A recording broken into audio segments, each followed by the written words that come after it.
এই পৃথিবীতে কিছু কিছু পুরুষ আছে যারা কিনা মনে করে যে আমি আমার স্ত্রীর সাথে সব রকম অন্যায় অবিচার করব, কিন্তু দিন শেষে আমি আমার সন্তানের কাছে একজন ভালো বাবা হব।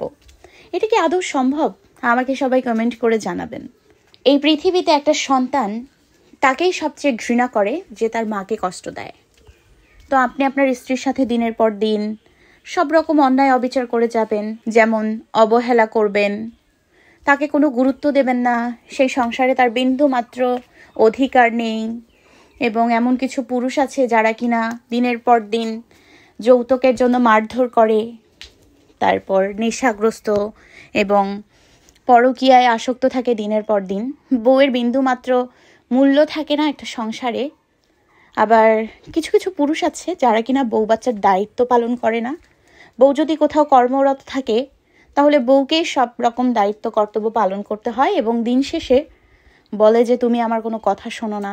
কেন শোনো না? মানে নিজে ইনকাম করে চলতে হবে, আবার তাদের কথা মতোও চলতে হবে।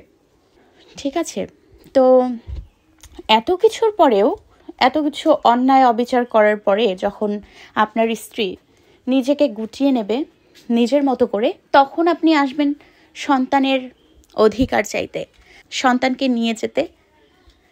তো আপনার কি মনে হয় যে এত রকম অবিচার করার পরেও আপনার সন্তান আপনার কাছে যাবে? আপনার সন্তান আপনাকে বাবা বলে পরিচয় দেবে? আপনার সন্তান যখন জানতে পারবে তার মায়ের একমাত্র মানসিক অশান্তির কারণ তার বাবা, তার মা সারা রাত ঘুমোতে না পেরে চোখের নিচে এই কালো দাগের কারণ তার বাবা, অল্প বয়সে সঙ্গ না পেয়ে বিভিন্ন রোগে আক্রান্ত হওয়ার পেছনের কারণটা তার বাবা, এরপরেও কি আপনার মনে হয় যে আপনার সন্তান আপনার কাছে যাবে, আপনাকে প্রায়োরিটি দিবে? কখনোই না। একজন ভালো বাবা হতে হলে আগে আপনার স্ত্রীর মন জয় করুন, আপনার স্ত্রীকে প্রাধান্য দিন, আপনার স্ত্রীকে ভালোবাসুন, স্ত্রীর মন জয় করুন। তাহলে আপনি একজন ভালো বাবাও হতে পারবেন।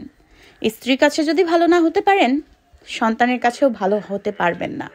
কারণ আপনি তো গাছটারই যত্ন নিতে পারেননি ভালো করে, ফলের যত্ন কি করে নেবেন বলুন?